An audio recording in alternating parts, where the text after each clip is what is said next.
So, usually on History in the Making, I don't usually show myself, but in this case I have to because it's one of those videos where I have to do this for the sake of this episode. By the way, Lyrics from the Shizzle over here back again with yet another episode of History in the Making for Season 2.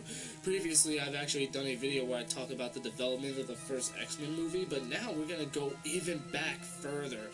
This is gonna be back over 100 years ago. Now, what do you usually think of when you think of classic movies? You usually think of either Dracula or Frankenstein and whatnot. It usually depends on what you think. And those movies came in like the 30s, during the time when, silent films were basically were just about extinct. During the silent film era is one of the most important eras in the history of film because it actually showcased the filmmaking techniques during that time, showcasing that it did not need sound in order for it to be an entertaining movie. In this scenario, this movie, on the other hand, The Great Train Robbery, is no exception.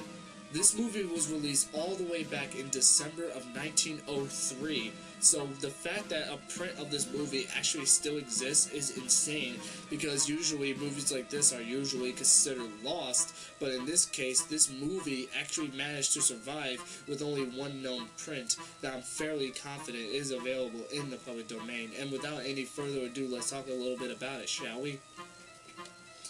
So, the film was directed, written, and produced by Edwin S. Porter. He was a former Edison Studios cameraman, and Edison was the studio responsible for distributing and producing this movie. The film basically centers around two bandits breaking into a railroad telegraph office where they force the operator at gunpoint to have the train stop to transmit orders for the engineer to film a locomotive's tender at the station's water tank. It almost kind of reminds me just a little bit of Back to the Future Part 3, how Doc and Marty were basically, taking the train at gunpoint, but a little different here, but that's not the point. Anyway, they basically knock down the operator out, and they tie him up. And as the train stops, it is boarded by the bandits, now with 4 of them. The 2 bandits enter an express car, and they kill a messenger, and they open a box of valuables with dynamite, and the others kill a fireman and force the engineer to halt the train and disconnect the locomotive. The bandits then force the passengers off the train and rifle them for their belongings. One passenger tries to escape, but is instantly shot down, carrying their loot. The bandits escape in the locomotive, later stopping in a valley where their horses have been left. Meanwhile, back at the telegraph office, the bound operator awakens, but he collapses again. His daughter arrives, bringing him his meal, and cuts him free, and restores him to consciousness by dosing him with water. There is some comic relief in this movie as well at a dance hall where an Eastern stranger is forced to dance with the locals' fire at his feet. The door suddenly opens and the telegraph operator rushes in and tell them of the robbery. The men then quickly form a posse, which overtakes the bandits, and a final shootout kills them all and recovers the stolen mail. So that's basically the plot of this movie. It's quite interesting how we're able to figure that out, considering that it's a silent film. I also need to mention that the film is only 12 minutes long, so yeah, it's not a long film, obviously, considering that this film is over 100 years old, and it ran at 18 frames per second, which is actually a much slower FPS compared to movies today, which are commonly ran at 24 frames per second.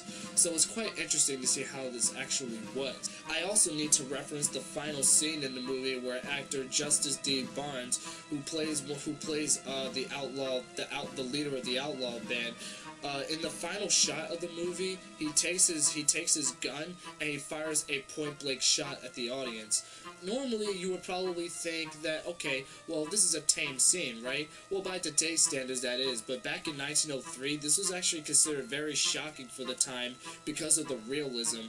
It literally made it seem like that he was literally shooting us. So back then the audiences were actually extremely shocked that someone would shoot point blank directly at the audience, which definitely somewhat not only shocked them but most likely frightened them for the time.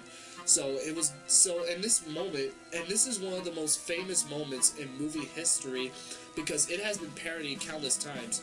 The most famous example is the 1990 film by Martin Scorsese, Goodfellas, in which the character of Tommy has a final shot in the movie, which is based on the shot in this film where he does the exact same idea, shooting directly at the audience. So this is one of those movies that's actually regarded as one of the most important films in the history of silent films. It's actually regarded as the first American action movie and the first Western film of this genre. It was one of the most popular silent films for its time, at least until the other movie, The Birth of a Nation, which came out in 1915, eventually stole that record.